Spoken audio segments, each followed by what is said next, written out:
Good evening, everybody.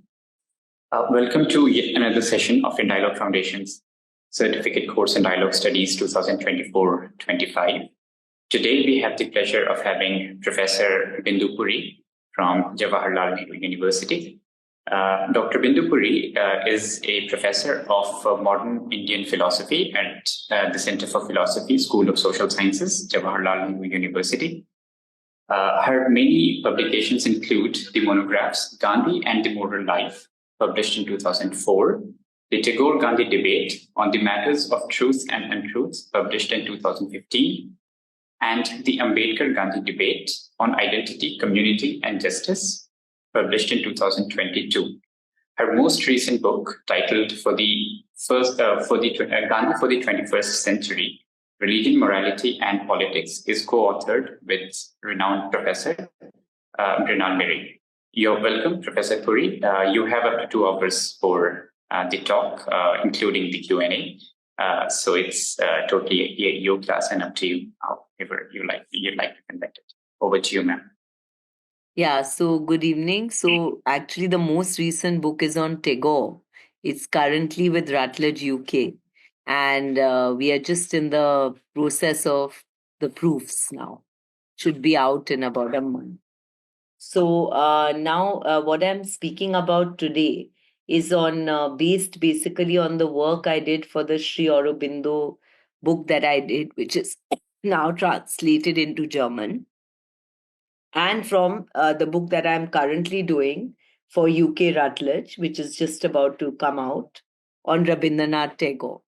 So what I'm speaking about is nation state, and human unity. Sri Aurobindo and Rabindranath Tagore on the religion of humanity. It basically kind of makes a comparison between the positions of Tagore and Sri Aurobindo, both regards the nation and regards how would one can come to some kind of unity between nations, which, as we see the global times in which we live, or the kind of global situation in the times in which we live, seems very relevant actually.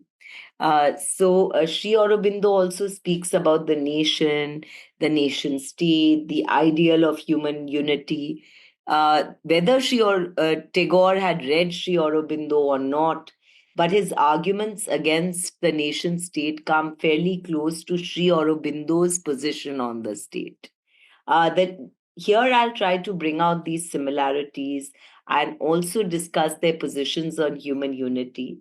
Unlike liberals, both Sri Aurobindo and Tagore had made primarily religious rather than purely political arguments for human unity.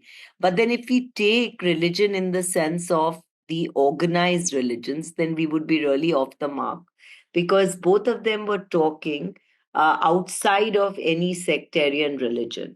So Sri Aurobindo's idea of the religion of humanity, Tagore's idea on the religion of man, were far more exacting than marked a shift away from any liberal arguments that with which we are acquainted, that recommend the political unification of humanity in the form of a world state or a world republic. So, of course, when you look at the kind of discussions we have on the possibility of world peace, there is an overarching influence of Western thinkers in contemporary discussions on the future of the world order. And a very dominant voice on which we always go back is Immanuel Kant, with that wonderful essay on perpetual peace. But the work of non-Western thinkers rarely finds mention, though both Sri Aurobindo and Rabindranath Tagore had thought about the relationships between the individual and the collective, and that between different collectives, and indeed on the idea of human unity. So it is a part of an effort I have to unpack responses to the conflict posed by a commitment to the unique identity of a community and the contrary ideal of human unity. That in this lecture, I try to philosophically unpack arguments about the ideal of human unity in Tagore and in Sri Aurobindo. now that this exercise is significant becomes apparent if we try to reflect on the need to bring out insights from comparative philosophy to bear on contemporary understandings of the appropriate relationship between nations in the world in which we live. So, here I'm trying to say that both these thinkers came together in some important insights. So, to begin with, I think I'd like to say that I am not really a very great scholar on the philosophy of Sri Aurobindo. Not though I've read him. No, I cannot even pretend to understand the great depth of his insights, and which is expressed through this very vast corpus of his writing. Aesthetic writing is actually, the writings on aesthetics are actually really, really important, though very less attended to. But having worked quite a bit on Rabindranath Tagore, also, I had a student from Bangladesh who was working with me. She knew very little English, and I understand Bengali, so I also got to read a lot of Tagore in Bengali. So I was struck by the fact that the poet and Sri Aurobindo came very close in their view of the nation state, and had far more difficult positions than liberal positions on the ideal of human unity. They were more exacting. Before I move on to the central argument here, it is also interesting to note that it's a testament to their friendship that Rabindranath Tagore was one of the very few people that Aurobindo had met during the time that he was confined to his rooms at Pondicherry. Of course, it's not relevant that they should have met or not met.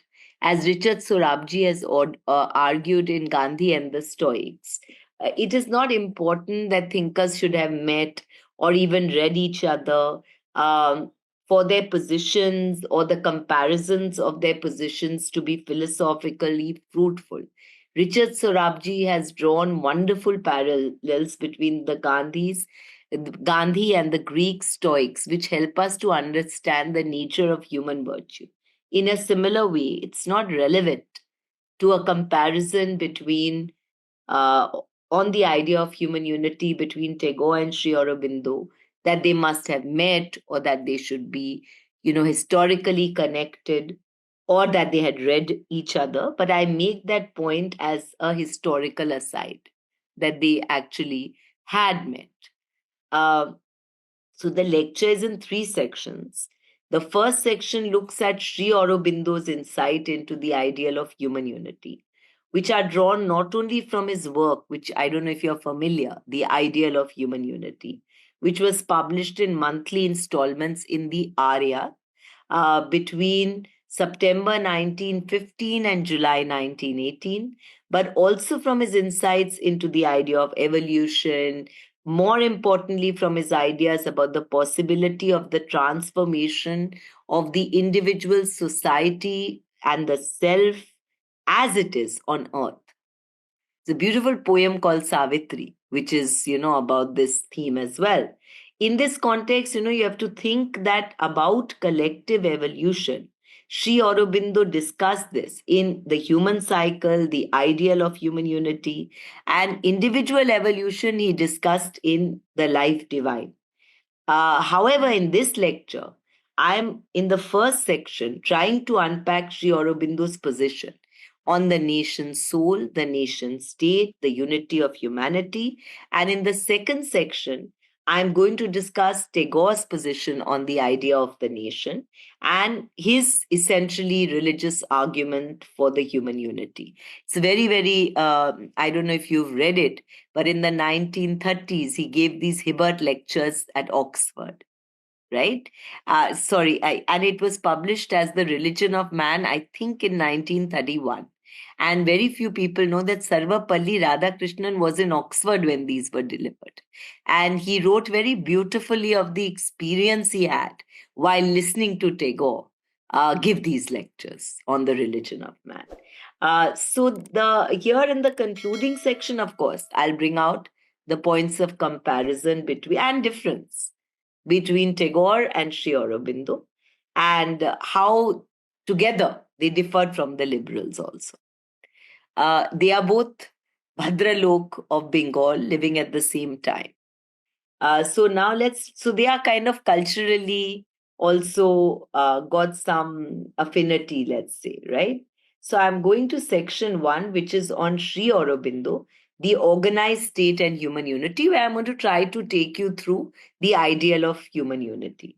He's actually one of the most interesting philosophers for the times in which we live, because our times are characterized by a lot of diversity, and he was a great reconciliator of apparently contrary ideas and themes, which a lot of people completely lose sight of.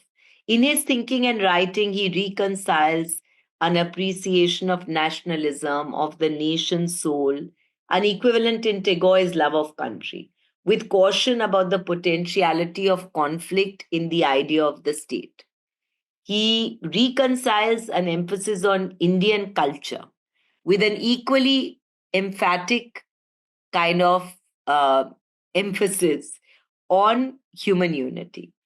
To begin to unpack his vision of the relationship between nation states, one needs to put it in the context of his philosophy of history, ideas of evolution, belief in a spiritual religion of humanity. Because it is against these ideas that his affirmation of human unity can even be understood.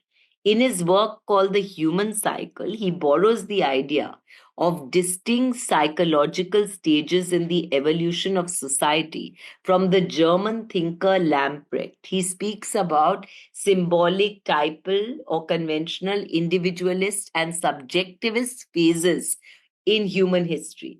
And he explains that the period of history in which he had himself lived and through which the contemporary world of his time was passing uh, could be described as what he calls the subjective stage in human history. And as this suggests, the subjective state was one which witnessed an inward turn towards the exploration of the individual's subjective life. And this period is characterized by the realization that individual spiritual and inner freedom alone will create the perfect world order of the future. And Sri Aurobindo, I'm just quoting from him, that the subjective stage of human development is that critical juncture in which, having gone forward from symbols, types, and conventions, um, one will um, kind of begin to look deeper at what is the inner life. And it's interesting that Rabindranath Tagore also, in The Religion of Man, speaks about how this kind of change occurred in the history of world religions when there was an inward turn. And he speaks about Zarathustra, the prophet in Iran, who he records as turned away religion from cosmic phenomena to the inner life. The dangers, according to Sri Aurobindo, that when you take this step, what kind of subjectivity are you going to arrive at? And how far are you going in self knowledge? Because here, the danger of errors are great.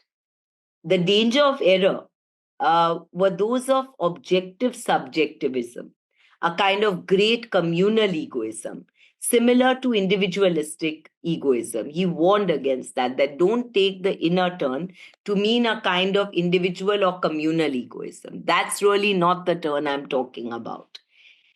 He says, look, you find yourself subjectively not only in the individual, but in the nation and in the unity of the human race itself, not by going into some kind of collective self assertion.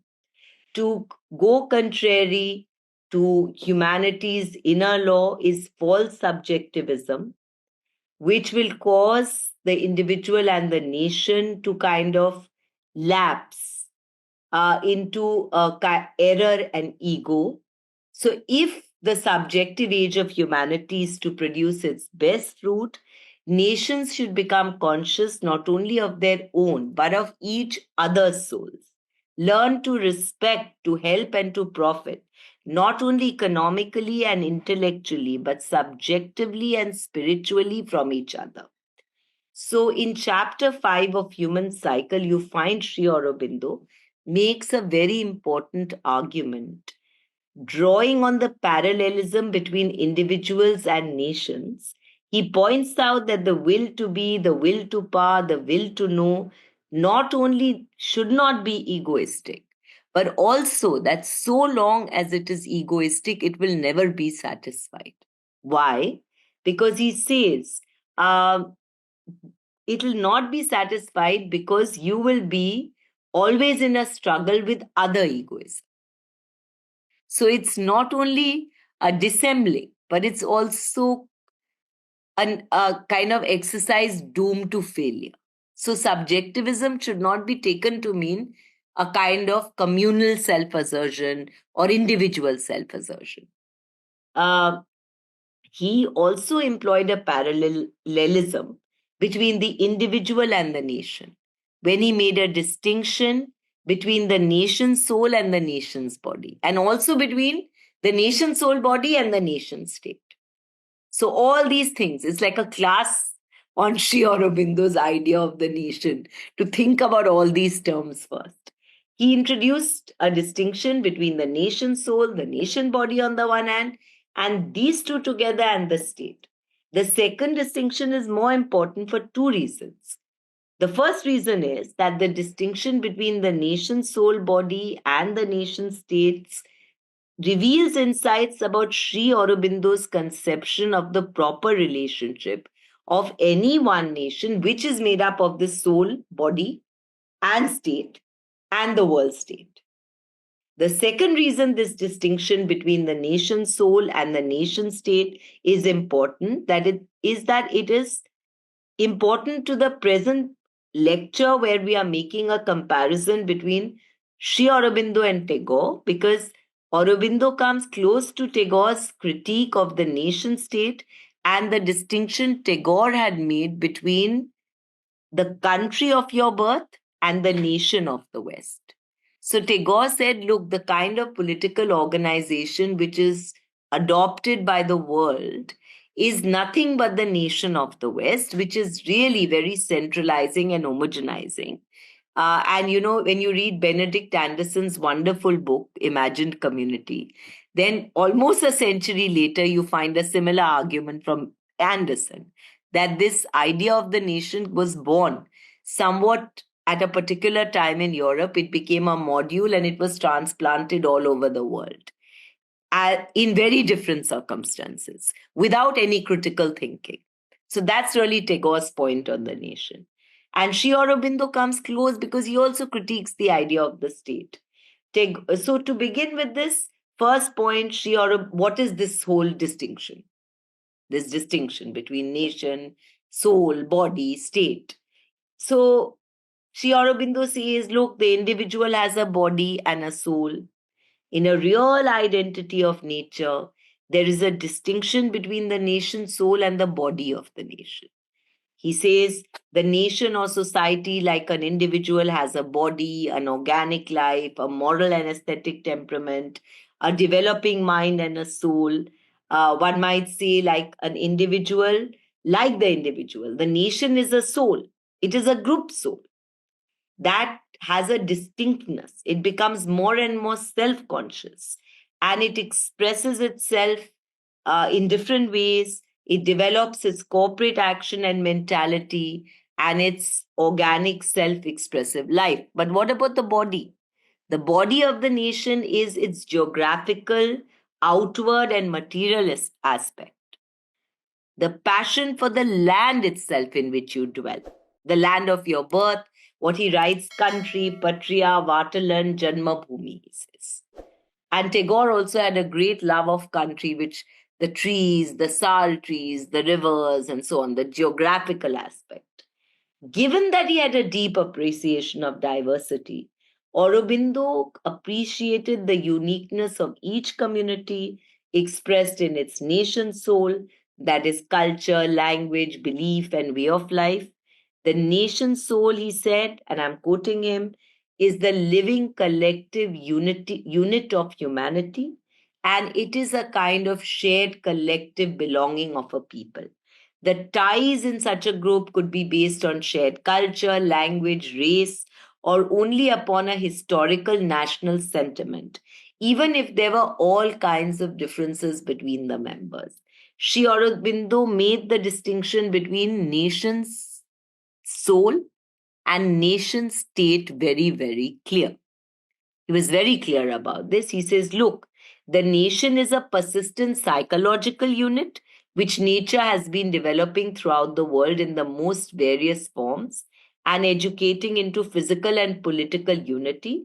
Political unity is not the essential factor. It may not be realized, but the nation may still continue as a psychological unit. And it's so important, that kind of a psychological unity, that it will not be annihilated. While the nation, as a composite of the soul and the body or the geographical unit, is immortal, the state idea is that of an aggressive, organized community. So while he appreciates this nation soul body complex, yet he's critical of the nation state. And I'm quoting him, he says, look, the organized state is neither the best mind of the nation, nor is it the sum of the communal energies. He explains that the difficulty with the idea of the state is that it inevitably compromises the freedom of the individuals who constitute its collective existence. Theoretically, he says it is the subordination of the individual to the good of all that is demanded. Practically, it is a subordination to satisfy a collective egoism, whether that egoism is political, military, and economic.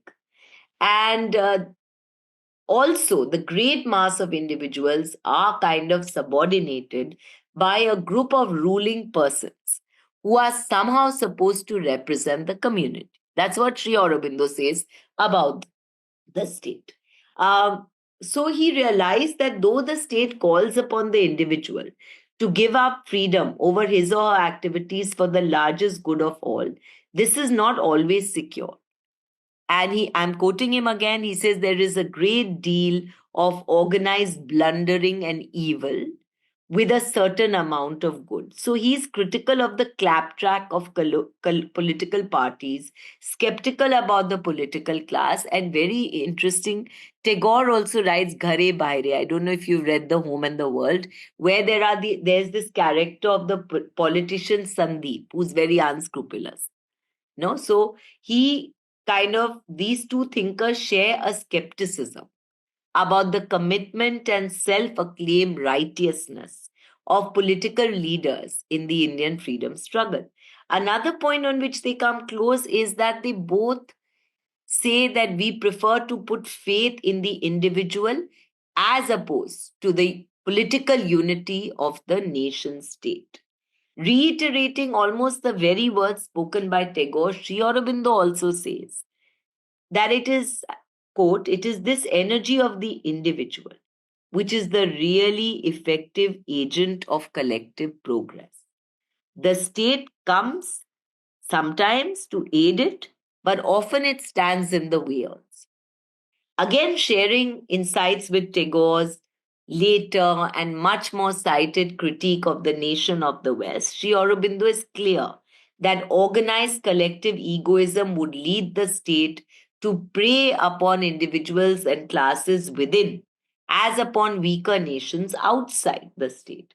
However, unlike Tagore, because Tagore's critique of the nation of the West, which he said was this kind of a collective egoism, a mechanical structure, he wanted India to have a much more diffused, less homogenizing political state, different from the nation of the West. In a lecture in Japan, he spoke about the great Eastern nation. So, however, Aurobindo also had certain things to say in favor of the nation state. He had argued that, look, the business of the state is that it provides all possible facilities for collective action, cooperative action. On a more practical note, he warned that the state should pursue this end without interfering in the individual's freedom and growth. To this end, he said it should be kept in mind that the state is a convenience and more a physical and economic entity than any kind of self-conscious collective soul. Soul is different, state is different. Given that he thought that the state was merely instrumental in the manner of aiding cooperative action, he argued that the state was not the appropriate entity to facilitate the progressive development of the culture and education of a nation community. This, he said, is because the state had a tendency to impose uniformity. Because uniformity is easy and less complicated for it to practice. It followed that it did not come naturally to the state to protect the diversity of expressions in its bid to move towards a single vision of state education, state culture, state religion. So, Sri Aurobindo said nation soul is different from nation state. So, while a national culture, national religion, or national education may still be useful, provided it does not interfere with the growth of human solidarity and individual freedom of thought and conscience, right? But a state education, state religion, state culture, he said, are unnatural violence. He's totally distinguishing the nation soul from the nation state. The nation soul is like a kind of a shared cultural, linguistic, historical unity. But the state is a convenience. It has its good points, but all points, it should be remembered, it's only instrumental for cooperative action. Such kind of skepticism about the role of the state and insights into his character as being a mere convenience led him to argue that a world state as another form of the state, like a big state, a world state, that as a merely administrative unity could not secure human unity. It could not secure. And I'm quoting him here. He said, it is quite improbable that in the present conditions of the race, a healthy unity of mankind can be brought about by state machinery. So, all this League of Nations, World Republic will not be able to bring out human unity. He argued, that it was unlikely that such a world state would promote unity, but he believed that the strong centralizing forces in humanity were quite likely to create a world state in the future that could well ensure some kind of level or kind of effort to create like a level of administrative unity in the world. And writing in the beginning of the 20th century, he was absolutely not enthused by such an idea of uniformity of culture across the world. Quite to the contrary, he was clear that given the richness and diversity of cultures, some space for self expression was required, and a good model for a world state could be one where there was a loose but closely knit free federation of nation states. So, for Sri Aurobindo, freedom was the fundamental condition for self expression, and the self expression of one nation state could not be at the expense of another. He emphasized that any collective federation of nation states ought to set conditions in place which could ensure free play for the distinctiveness of each individual nation. And he therefore started speaking about a spiritual religion of humanity, which could lay a better foundation for the ideal of human unity. Of course, like I said, you have to add a caveat. It's no organized religion, no conventional religion, no sectarian religion, not a particular set of creeds, dogmas, no specific set of, kind of rituals and rites. This spiritual religion could further the realization of the unity of mankind from within an individual's inner life. And he thought that such human unity through a spiritual religion of humanity could only be secured by the individual through a kind of inner realization. Um, it's very important here, and I'm going to go to that now, to see or consider another idea, which is an organizing insight in Sri Aurobindo and in his idea of human unity. And this organizing insight is that the distinction he had made between unity and uniformity becomes very important to understanding his philosophy. He suggested that any attempt to progress towards human unity or the idea of human unity needs to be tempered by the inner realization that unity is a very different thing from uniformity. It's a very different thing. The difference is critical to understanding his position on the nation soul, nation state ideal of human unity. Certainly, collective groupings are premised on unity, but unity cannot rest on a regimented uniformity of a kind that organized states attempt to foster. This is Sri Aurobindo. He says the question of uniformity and how far uniformity is either helpful to the race or necessary to unity needs to be dwelt upon. On his view, while man's reason favors uniformity, one needs to turn to nature to see that real aim of nature is a true unity which supports a rich diversity. In a passage on diversity, where he comes close, very close to the great philosopher Herder, who talks so much about plurality, Sri Aurobindo emphasizes that the unity that we seek between human beings should not be premised on any kind of uniformity. And here I'm quoting him from the ideal of human unity. Freedom is as necessary to life as law and regime. Diversity is as necessary as unity to our true completeness. Absolute unity would mean the cessation of life. While on the other hand, the vigor of the pulse of life may be measured by the richness of diversities which it creates. So, people don't reach Sri Aurobindo, then they think maybe what he wants is for everybody to be the same, but he doesn't. He made the related point that unity between human beings has to be rejoicing in diversity as closer to the principles of nature, the natural world. This kind of understanding of unity as a kind of coming together of diverse units would be very close to nature's plan, because life or nature insists equally in all her works upon unity and upon variation. This is a theme in Tagore as well as in Sri Aurobindo. Tagore writes about, India being a forest civilization, and what is the message of the forest? The message of the forest is that you must just enjoy the diversity without any uh, desire to appropriate and control or annihilate that diversity.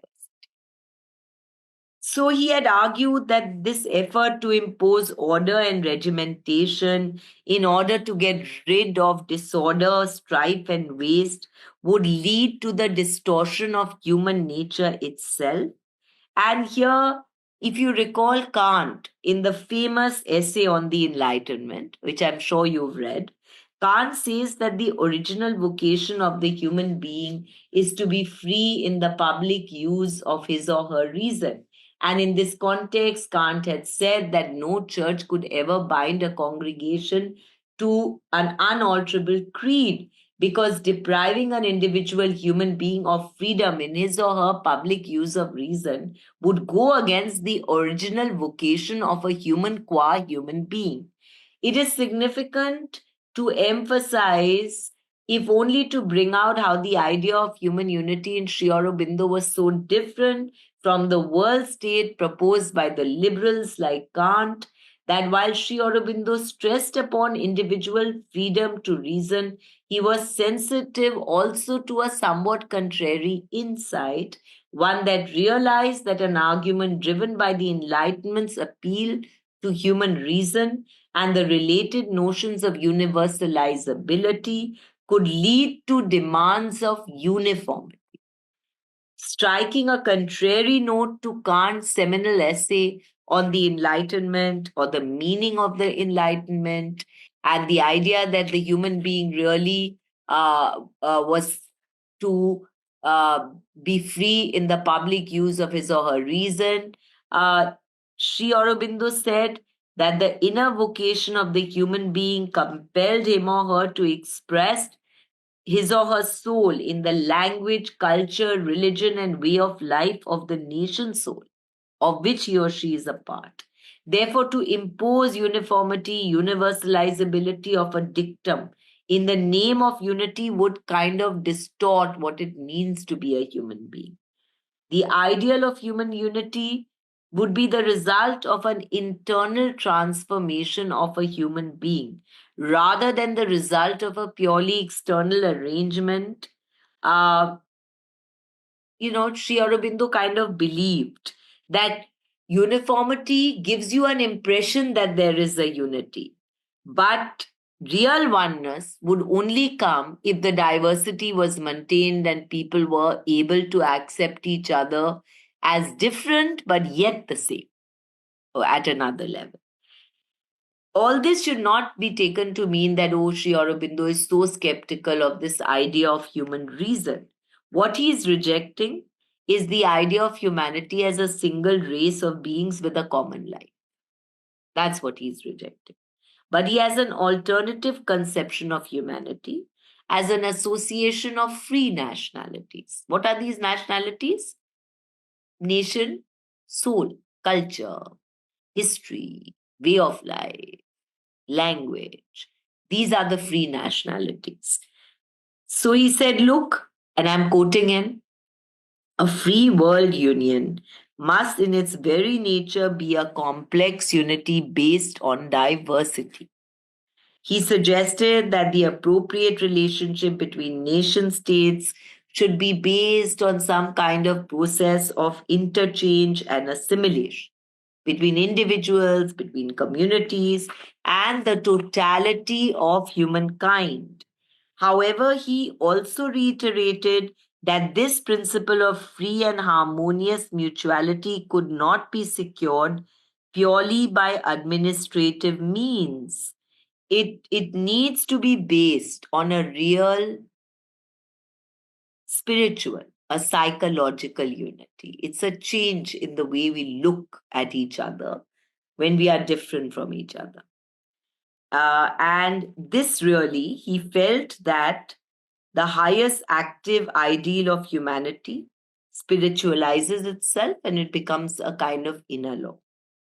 So now this takes me to the last part of the Aurobindo portion where he talks about a spiritual religion of humanity.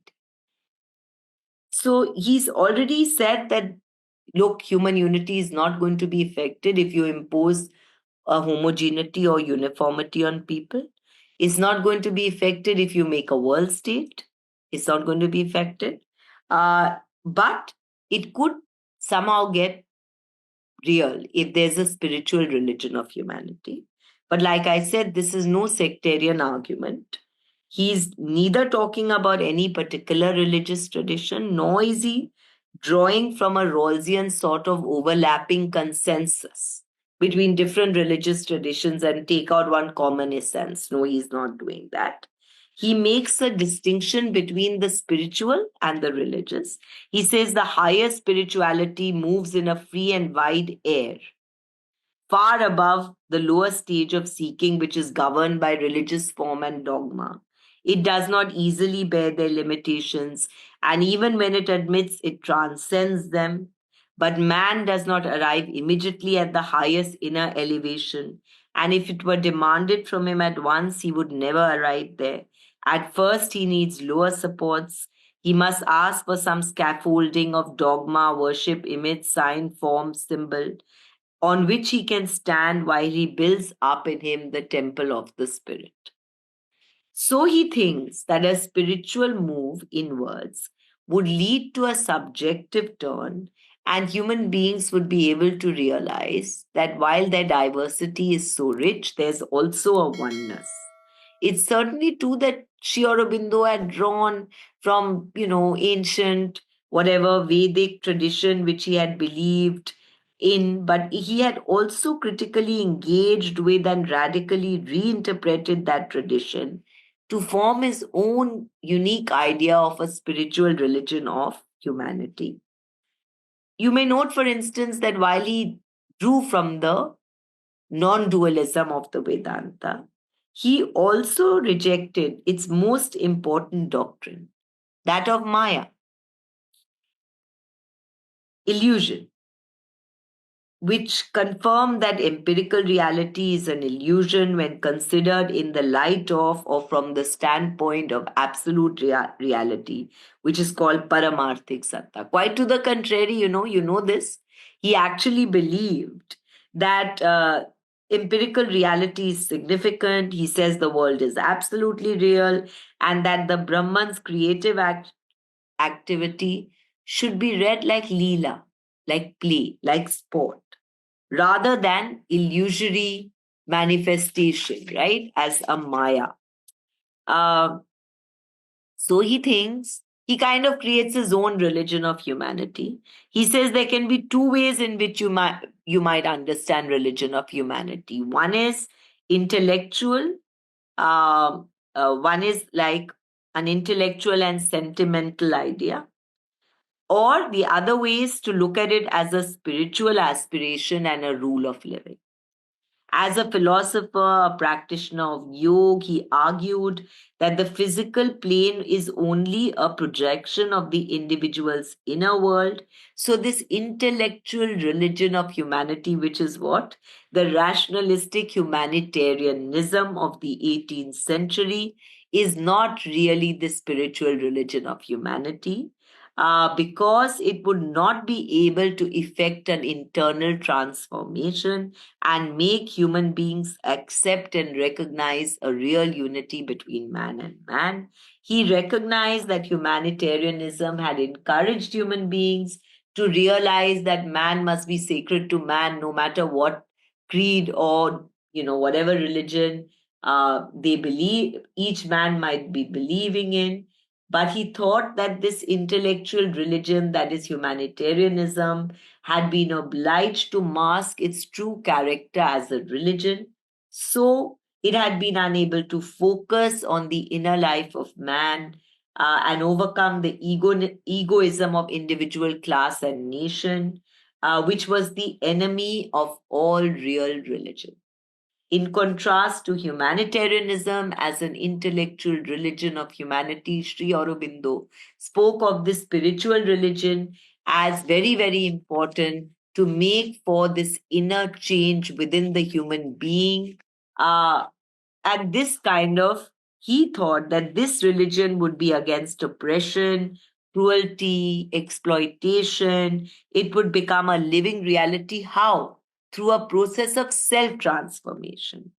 And it was only when the spirit within the human being kind of became aware of these connections with other human beings, with the world of nature, with the earth, that there would be a real unity of a person with another person.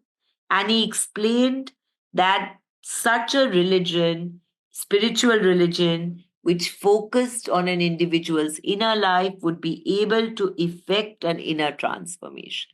And I'm going to read this passage from Sri Aurobindo. He says, look, a religion of humanity means the growing realization that there is a secret spirit, a divine reality in which we are all one. That religion is that humanity is its highest present vehicle on earth, that the human race and the human being are the means by which it will progressively reveal itself here. It implies a growing attempt to live out this knowledge and bring about a kingdom of this divine spirit upon earth, by its growth within us, oneness with our fellow men will become the leading principle of all our life, a real and inner sense of unity and equality. This is what Sri Aurobindo is writing.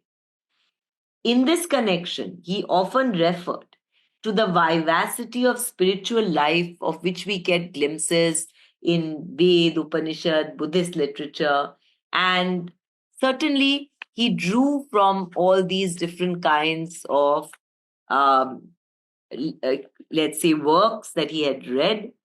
But at the same time, it's significant to note that he himself said that I have really gone beyond all these uh, religions and beyond the Vedanta.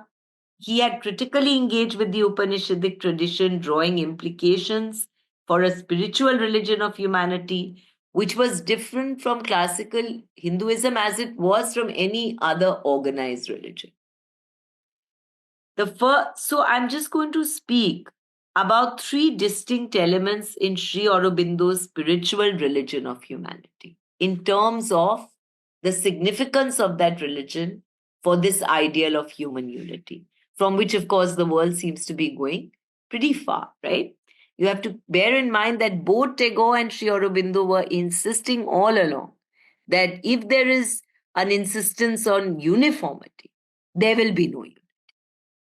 The first important element in his spiritual religion of humanity is the manner in which this religion conceives of the relationship between the individual human being and all others, human and non-human, including the natural world, and conceives of relationship between individual beings and the divine. In Sri Aurobindo's understanding, the relationship between the divine and the human is certainly conceived along Upanishadic and later Advait Vedantic lines of oneness. But there's an important difference because he develops the idea that such oneness between human beings is not to be realized at the level of some transcendental stage or the absolute reality, which is called Paramarthik Satta. Rather, it is to be realized at the level of empirical reality itself in earth nature. Human beings have to transform their own empirical nature in the here and now through spiritual efforts to bring the divine spirit down to earth by acting upon the knowledge of oneness. Now, many people say how impractical it is, but the point is that he wants people to initiate some kind of change here rather than keep speaking about the fact that, oh, look, these differences are all to be real at the empirical level. And somehow later on, they'll become unreal. So it's actually quite practical. He wants to be the change now, not wait for some other stage in life. He also, he spoke about the sadhana or spiritual discipline and the evolution of the entire human race, the descent of the supermind, albeit first in select human beings. In this context, the inner realization of oneness as an effective means for the transformation of earthly life was altogether something new that he was bringing. And it's different from Vedanta, it's different, in many ways. Uh, he said the truth of the spirit may step in and lead humanity to the path of its highest possible happiness.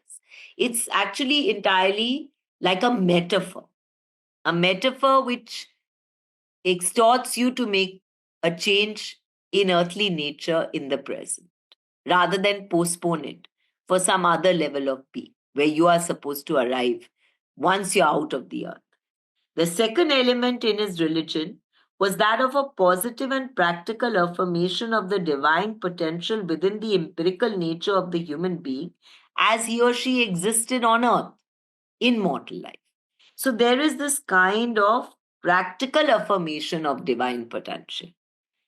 There's a affirmation. This can happen, right? And his own lived experience as a yogi made it possible for him to have this kind of faith. And if you read the poem Savitri, which was written across his whole life, you can see his faith in the practical possibility of both the individual and earth transformation by drawing upon this whole idea of his own lived experience as a yogi.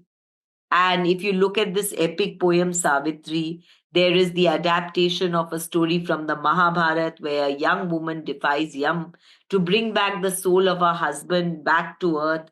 He started writing it 1916, finished writing it in 1950. And here he kind of had this faith that this is something that can happen. She's going to bring back that soul. So it's a very interesting metaphor over there. And if you look at this, you go to the end of book 8, the book of death. And here Sri Aurobindo writes that the shadow of a remote, uncaring God doomed to his not the illusory universe. She knew that visible death was standing there. And yet she defied this death and she kind of entered into this dialogue with the god of death. Again, just a metaphor. Says, world spirit, I was thy equal spirit born. My will too is a law, my strength a god. I am immortal in my mortality. I tremble not before the immobile gaze of the unchanging marble hierarchies that look with the stone eyes of law and fate. My soul can meet them with its living fire. Out of thy shadow, give me back again into earth's flowering spaces, Satyavan, in the sweet transiency of human limb. She defies death. And you see how this value, ultimate value of earthly life, is what is being asserted by Sri Aurobindo. Speaking through Savitri, he faces the arguments, about how mortality plagues the human conditions with the affirmation of the transformation of earthly existence and the return of Savitri's Satyavan back to earth. And I'm quoting from that poem, a vast quiescence swallowing up all sound into a voicelessness of utter bliss.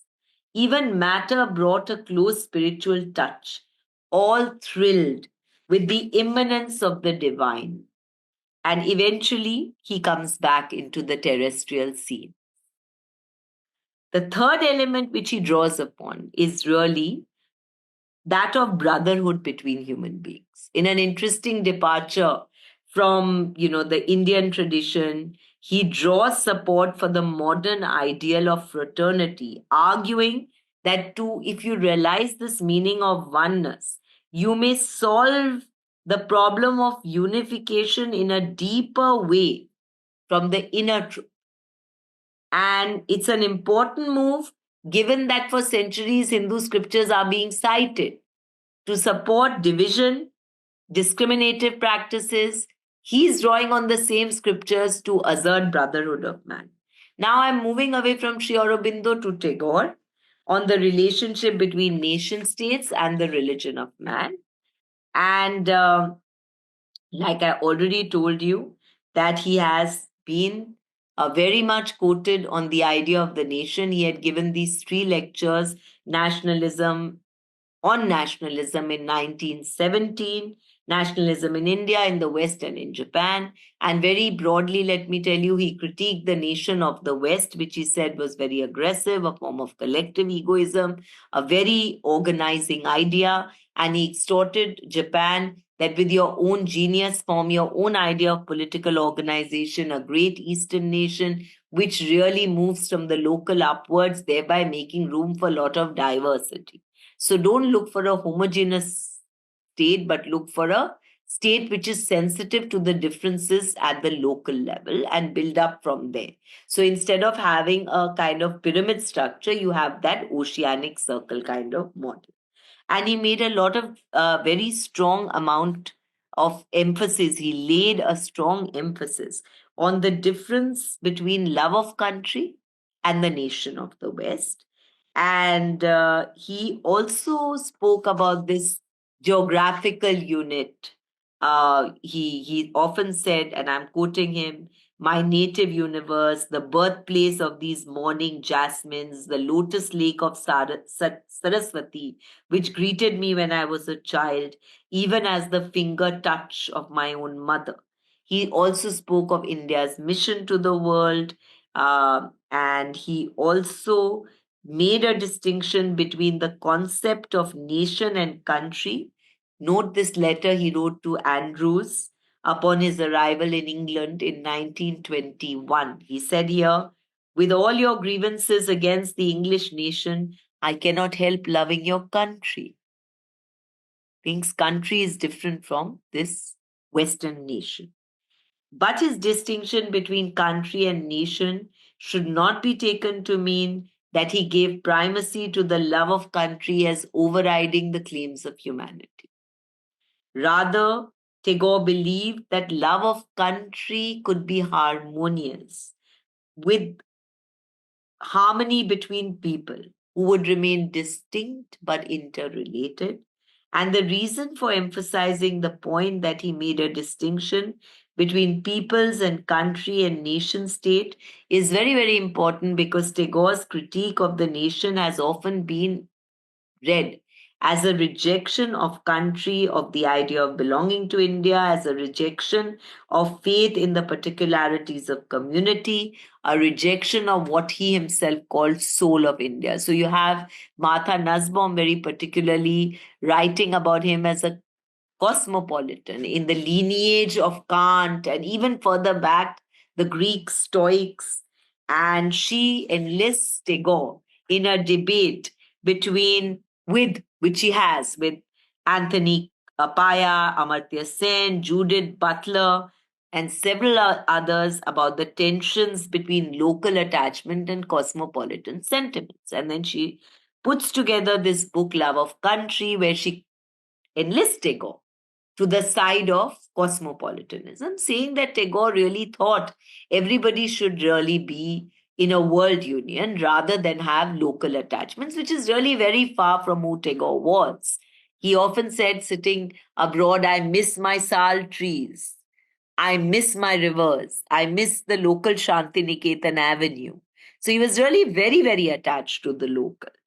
In The Home and the World, if you read it, Nussbaum has enlisted that novel exclusively to all the else that Tagore writes, saying that Tagore had fashioned Nikhil, the hero of That Home and the World, as a cosmopolitan. And she said, look, I think Tagore sees deeply when he thinks nationalism and ethnocentric particularism are not, different. They are actually akin to each other. And if you give support to nationalist sentiments, even that values that hold the nation together will kind of totally dissipate, because we will then be attached to every kind of ethnocentric particularism. So here, it's very difficult to accept this, however much we may be attracted to it, because, like I'm quoting Tagore here, he says, neither the colorless vagueness of cosmopolitanism nor the fierce self idolatry of nation worship is the goal of human history. And it's in his essays, he presented his views on nationalism for a Western audience in 1917, putting forward his critique of the idea of nationalism in the West, his critique of cosmopolitanism. In The Home and the World, there was this deeper understanding in the context of the complexity of the situation in which the Indian mind had found itself at the turn of the century. In the novel, the Indian mind is represented through Nikhil, the hero, who longs for political freedom but is reluctant to sacrifice the values of plurality, which are very important to India. And he was critical of the method adopted by nationalists, which is represented by the character of Sandeep, who had uncritically accepted the Western nation as the goal or end of India's struggle for freedom.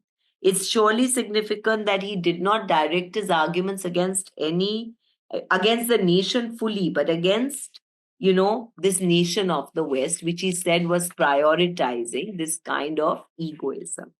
And he made many arguments over here. He said, look, the nation is a giant organization. This nation of the West is a mechanical organization. It's an organization of politics and commerce and so on. So he too, like Sri Aurobindo, makes a distinction between country and nation of the West, like Sri Aurobindo made between nation soul and nation state. And it's he also talks about human unity and the religion of man. And like I told you, he spoke about this religion of man at the Hibbert lectures at Oxford. He said, "I'm giving you a poet's religion. This is not born from intellectual thinking or reflection, but this is born from my own life's experience." And that's really what makes me speak about the religion of man. It's also interesting that you need to remember that he was one man who had traveled across the world more than anybody else in his time. He had been to Iran, he had been to Russia, he had been to Italy, he had been to European countries, he had been to America, he had been to Japan, he had been, countless trips all over the world. And he said, look, all world communities are walking down the same path of pilgrimage.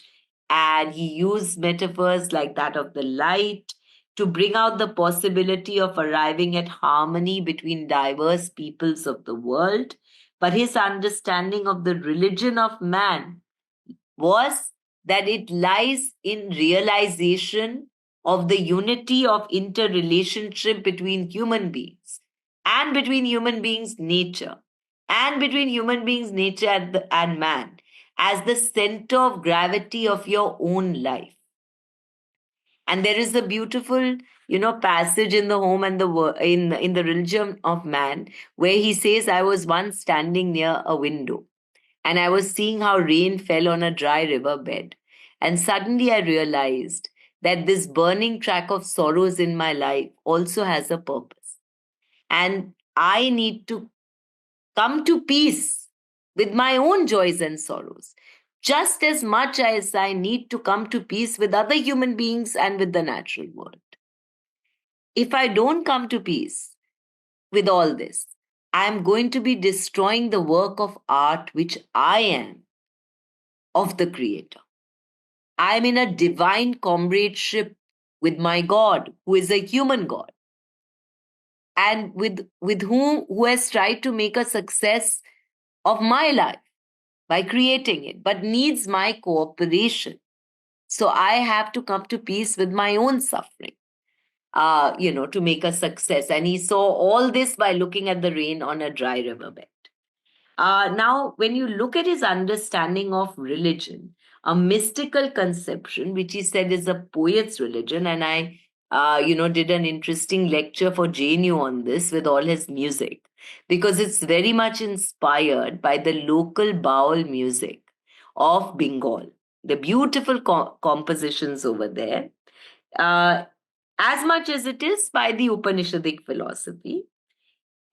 In the preface itself of the religion of man, he distanced himself from any sectarian religion. He said, I am speaking from the evidence of my own personal life, not just treating religion as a philosophical subject.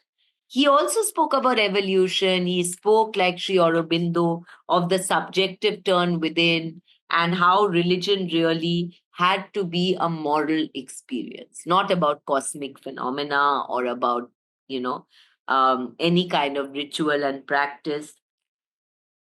He explained what he meant by the religion of man, and I'm quoting him here. The divine principle of unity has ever been that of an inner interrelationship between human beings. Whatever name may be given to it and whatever form it symbolizes, the consciousness of this unity is spiritual, and our effort to be true to it is our religion. It ever awaits to be revealed in our history in a more and more perfect illumination. So, Nussbaum's enlistment of Tagore to a kind of Kantian type of cosmopolitanism might lead us to think that Tagore can be understood as endorsing a universalism of a Kantian kind, culminating in a religio-moral understanding close to Kant's ideal of humanity as a kingdom of ends. But this is decried by Tagore's own arguments, which make it fairly clear that his conception of the religion of man is not arrived at through any process of philosophical reasoning, because he says the rational mind has limitations. Reason, logic, and science can only organize rational concepts through facts that man can know and understand. But human beings have to realize not only the reasoning mind, but also the creative imagination, the love and wisdom that belongs to the Supreme Person, whose spirit is over us all. He talks about this, this emotion, creative activity, and he argues that every human being has a surplus. What is the surplus? It's a beautiful idea of Tagore. He says we have more in us than what is needed for our physical kind of survival. And in that surplus within our being, each of us have the space for art, for creative activity, and for religion. And that's really where the religion of man abides. So that's really Tagore's understanding of the constitutive generosity with which human beings are born. And therefore, he's very positive about this religion of man, saying that relationship is the fundamental truth of the world of appearance. So let's look at the conclusion of this lecture. How do we see Sri Aurobindo and Tagore? Sri Aurobindo and Tagore have come close in their critique of the idea of the organizing nation state, and they offered religious rather than purely political arguments for human unity. It's important now for me to make 2 points. The first, that despite coming close, Sri Aurobindo and Rabindranath Tagore's arguments differed from each other, in that while Tagore spoke of interrelationship and harmony as making for human unity, Sri Aurobindo still spoke of the realization of oneness. That is the difference.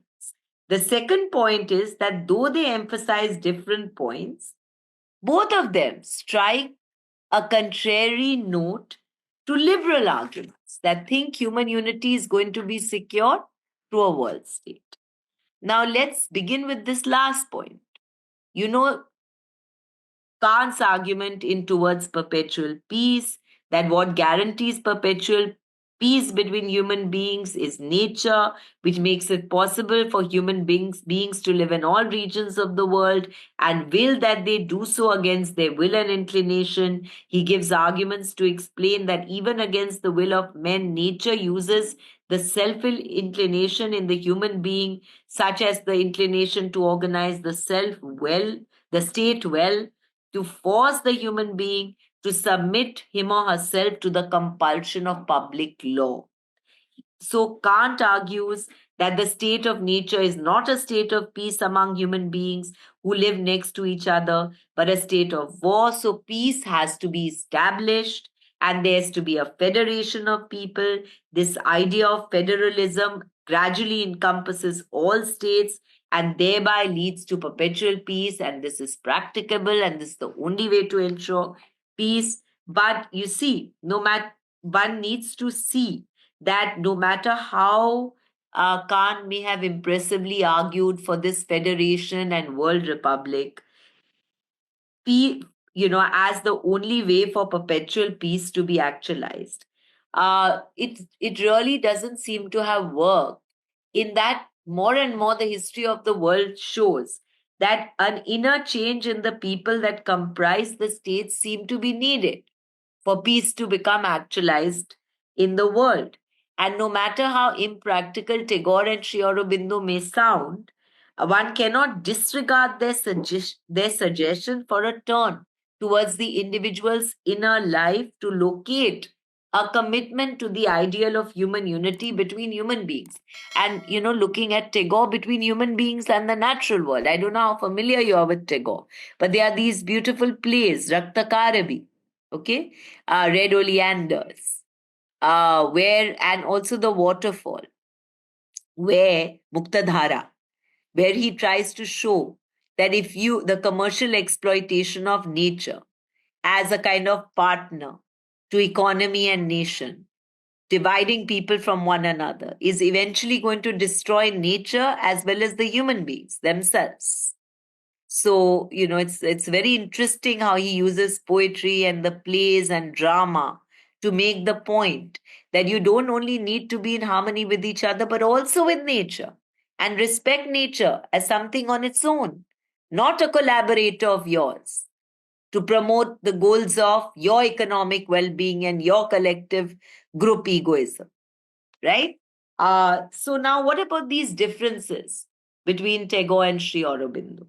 One might, consider that Tagore spoke of the rhythm of harmony between human beings. And, he spoke, I don't know if you've read Tagore. Tagore speaks about men as music makers and that final arrival at the house of songs where there is harmony between human beings. So, all along, Tagore is very excited by diversity. At no point is he looking for oneness.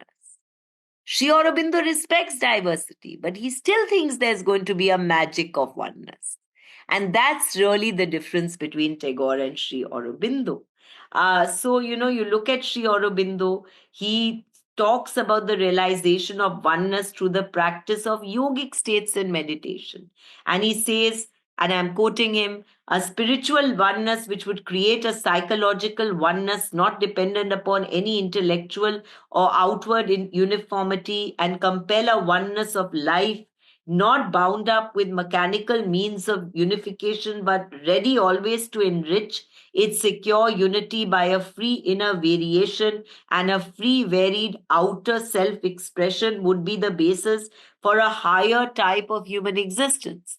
But Tagore doesn't speak like that. Tagore says, look, there is a superfluity in you, there is a surplus in you, which is dominated in your imagination as the Earth's atmosphere is by light. It helps us to integrate facts in a vision of harmony. Men are music makers and they are able to do this. So basically, it's important to recognize this difference between them. And it might be appropriate to close this lecture in the words of Savitri from Sri Aurobindo's epics. Final word to Sri Aurobindo, where Savitri, the poem closes with the idea, with linked hands Satyavan and Savitri hearing a magic march and nuptial hymn. They move, you know, back to the earth where waited them the many voiced human world. So both of them look for diversity, but Sri Aurobindo thinks through yoga you can arrive at some kind of oneness, which doesn't do away with difference. But Tagore thinks, no, we're not interested in that at all. We are just going to make music. Like divergent notes in a piece of music come together, all of us human beings will make the music all the more richer for the diversity. So that's really the difference. And both of them think mere administrative unification is not going to make for any change. There has to be this inner religion. What is this religion? A consciousness of relation between all of us, and nature, between all of us, nature, and the divine.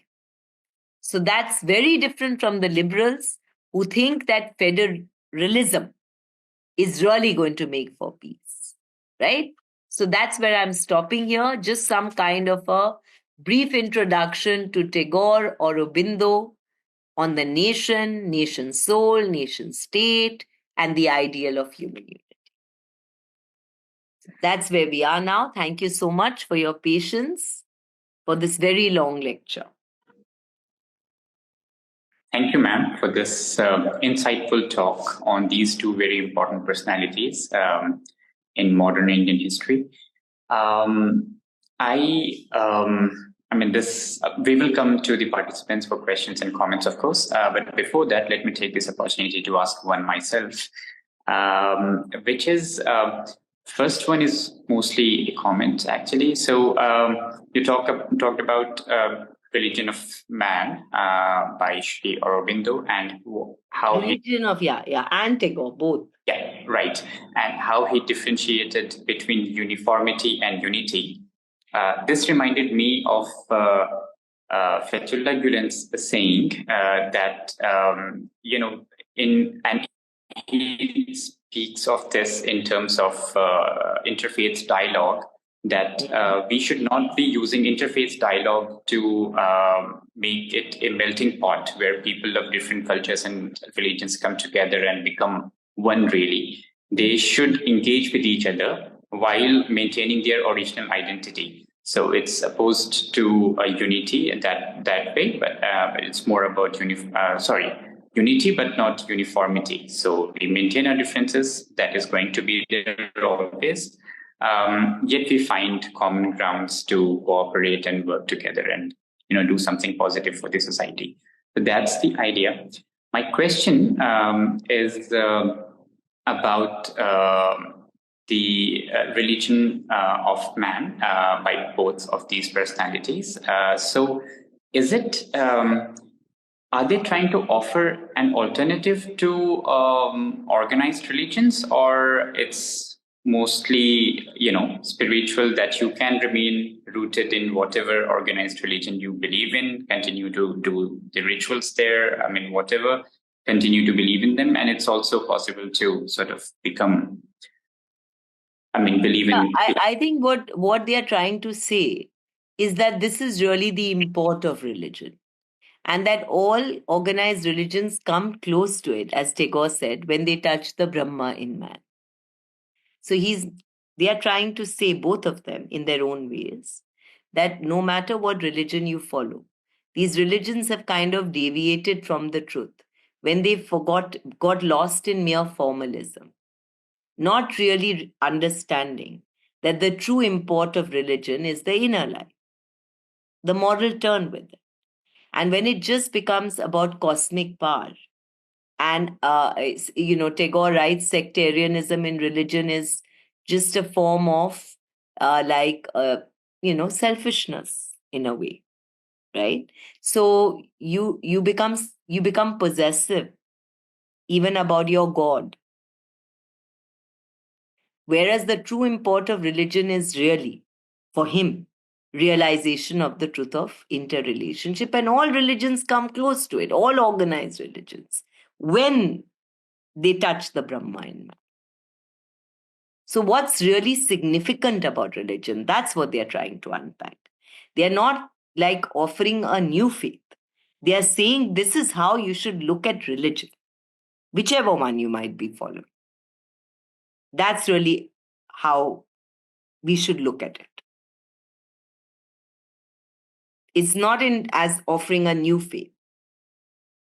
So the point is always to change the way you look at it and kind of realize what is important and what is not important.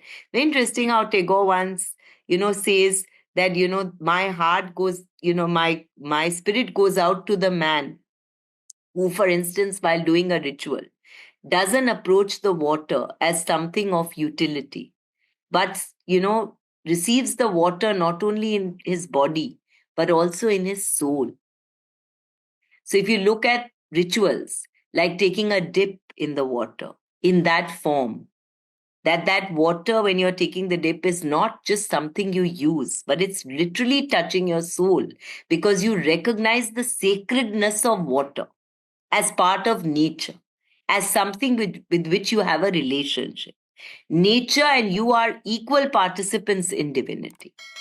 So it's a question of recognizing that everything has this divinity in some way. And all religions come close to these perspectives, but they get lost in formalism or in ritual, and therefore lose this part of it, which is very important. This is really what he wants to say.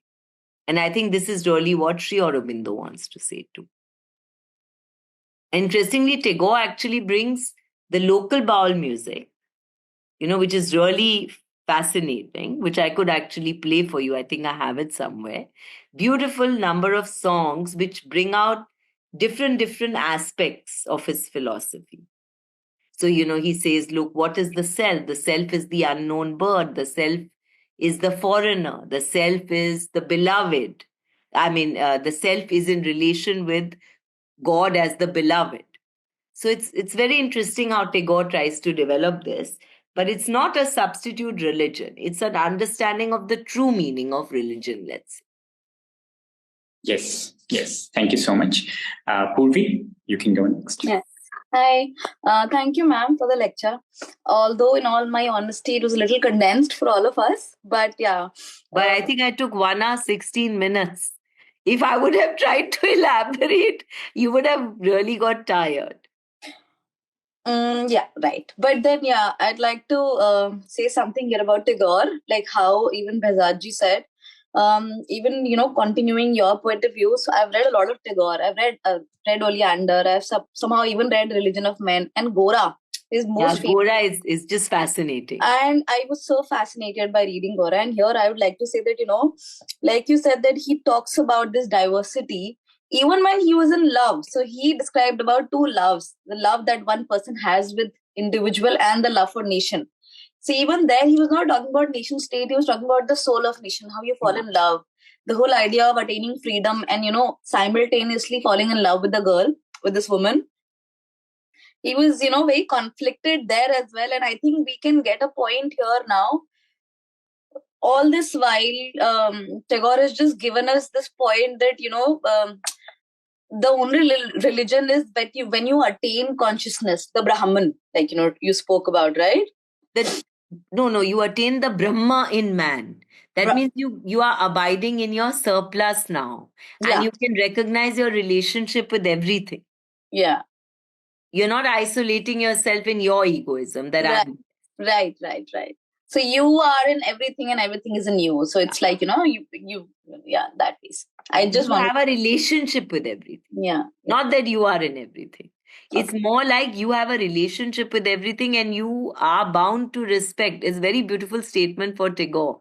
We have to realize that everything is distinct and our wish is not the law of that thing. Right. Our wish cannot become the law of that thing because that thing is distinct. We have to realize that. So actually, Tagore, I need to have a separate lecture because Tagore's Religion of Man is in itself a very fascinating thing. Yeah. In which you need to unpack every aspect. What did Tagore think of the individual self? Right. The mixture of finitude and infinitude. How does Tagore see the divinity? What is the relationship between man and nature? Right. Why is that, what is literature in India? What is the difference between, let's say, Shakuntala and Shakespeare? What is the way nature is treated in Hamlet and Othello? Right. And how is nature treated in Shakuntala? In, how he writes about how nature just becomes a third in the relationship between man and divinity. Right. And then what is the religion of man according to him? So this is a totally different lecture, which cannot be, it obviously has to be condensed here. Thank you. Thank you, Purvi. Anybody else? Hello, ma'am. Very nice lecture. Though in the starting, I thought it was like a lot of new information for me because we are not from the field of philosophy, so not done much of reading in that sense. But anyways, I would just like to make one comment. Like after hearing your lecture, actually, even like from a family that I come from, like our parents like usually say that our religion is better than the other religion. Like though we don't have a broad understanding of the other religion or the good part of another religions. So actually enrolling in this class has actually enabled me to like understand like every religion or every person is different or unique, and we can't simply just generalize all religions as inferior to our practicing religion or something like that. No, our religion is best for us. That's Our what religion is best for us, and nobody should tell us it's not. Yeah. But at the same time, somebody else's religion is best for them.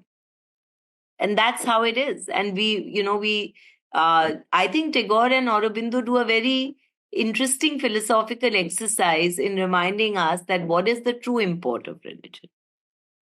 To somehow make us be able to relate with each other, right? And that's really the point of what they are saying. So it's very fascinating. Tagore had a very interesting dialogue with Einstein also about absolute truths, about divinity, and so on. Very interesting. And that I recommend you all to read the dialogue with Einstein. Thank you, Delhi. Solomon, you can go next. Yeah, good evening, madam. Thank you very much for a very interesting lecture.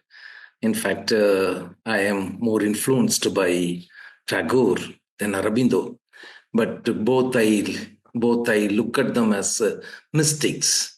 Yeah. Because Aurobindo went from being a revolutionary to becoming a mystic. But of course, as you correctly said, that Tagore is very cosmopolitan in a way. He looks at man, looks at human persons, human being. But both of them, reading both of them in some way or other, I have not really deeply read the things, but I can sense a sense of a transcendence from being an individual affected by own identity to a sense of a universalism. That transcending universalism, I think that will enable us to, in a way, get into touch with the universal consciousness by which both of them talk. Of course, Tagore talks about the way to reach that universal consciousness is through the surplus and the creative mind that you encounter, that you, in fact, you discover within yourself and you enter into that universal part of it. And keeping yourself grounded, very much grounded on the swan. So he talks about the peasants, about the man who is plowing, how he discovers God in them, actually. But I could not get what is the process by which we reach the consciousness, say in Aurobindo. Aurobindo, I mean, what is the process he is inviting us to? Well, he's inviting us to enter into the unity. But what is the process? Oh, well, because he's a yogi. Yeah, he's a yogi. So he is going to take you through a very complex process of what he calls these affirmations through meditation and so on. You affirm the presence of the divinity within, right? And then you actualize that presence by asking, if you go through Sri Aurobindo's metaphysics, which I take to be highly symbolic and not literally, there is this whole descent of the supermind within you to change earth nature and actualize divinity.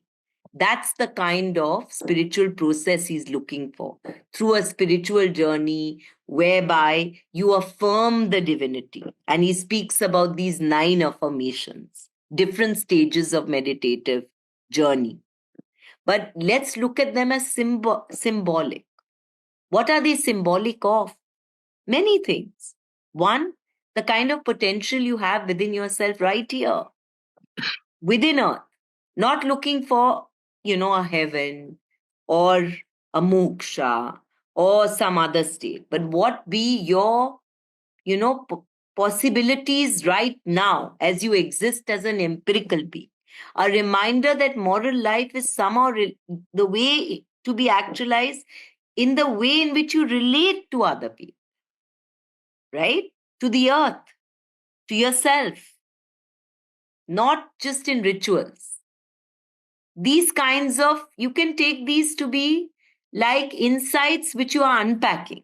And if you just go into, Sri Aurobindo as someone who is saying evolution is like this, you can reverse the process of evolution, you will actualize the divine presence of earth. Literally, it's more of a, in my opinion, very beautiful metaphors.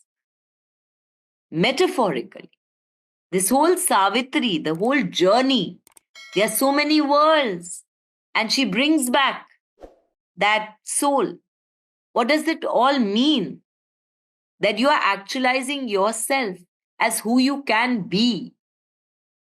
Not divisive and small, but or more encompassing of difference. And that's really what you take away from Tagore and Sri Aurobindo. Right?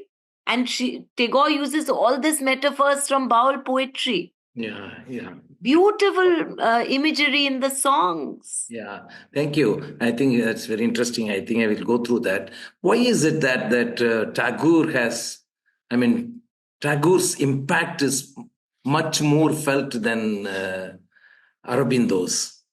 I think also because impact of on society today. And Tagore's impact is much more intense than Aurobindo. Aurobindo is sort of, his impact is not that felt.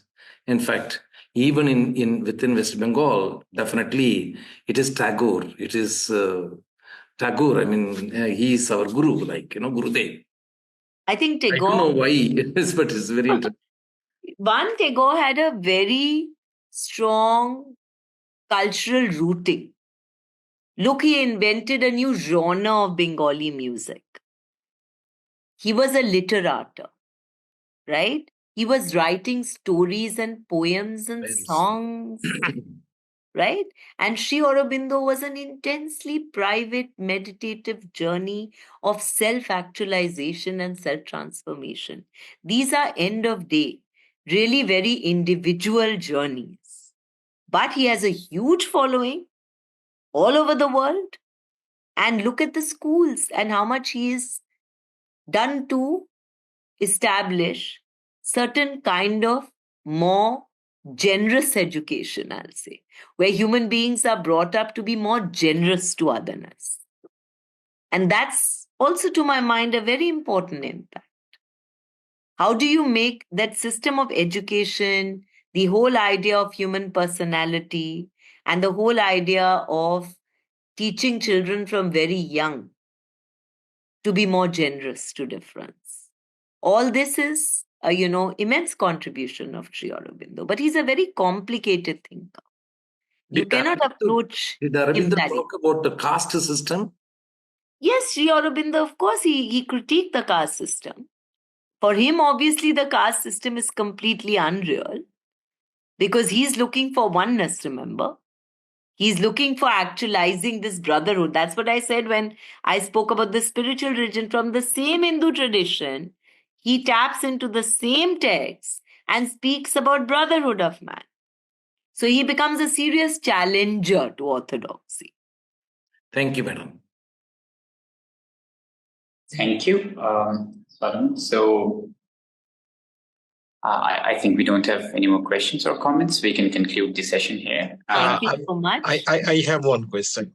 Okay. Okay. Yeah. Okay. Ma'am, thank you for your erudite lecture. So I want to take my question against the backdrop of the strained relationship between India and Bangladesh at present.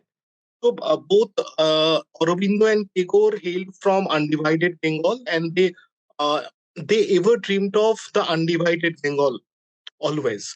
So, but after the partition, and now because of our socio-political religious reasons, the Bengali-speaking peoples from both sides are the relationship between two states become very, very unnatural at present.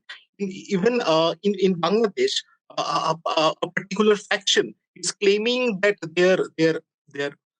their national anthem could have been changed due to some reasons.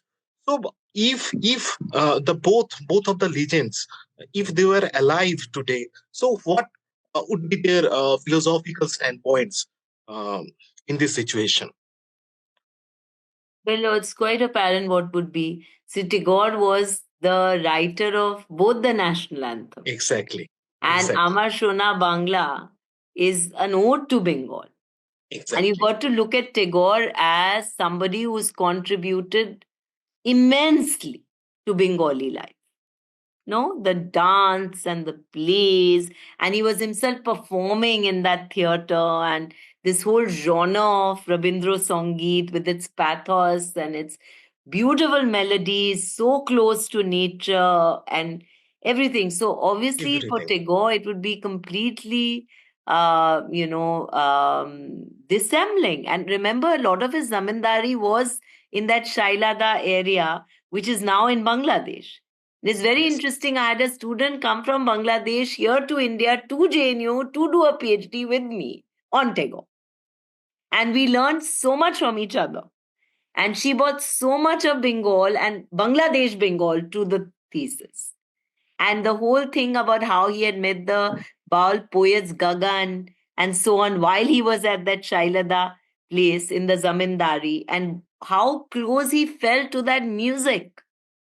He himself, he opens Gora with one of the Baul songs about that, Akchin Pakhi. It's beautiful. I have that song somewhere on my laptop. And how, so for me, I think, of course, Tagore would find it so dissembling because he believed that no matter how unique, you could still come into harmony. After all, that's about music. He said, look, you bring the notes together, and if you don't make music, what a frightful noise you will make. And this is what we are now looking, the frightful noise, listening rather than looking. And that's Yes. what Tagore would really eventually say.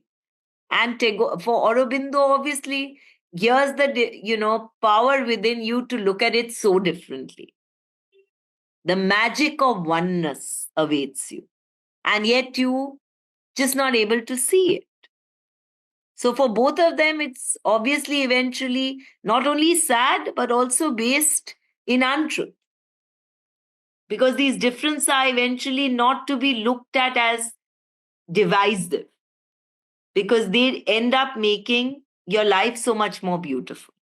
And actually, if you look at it like that, this is the change they are talking about, the transformation within yourself.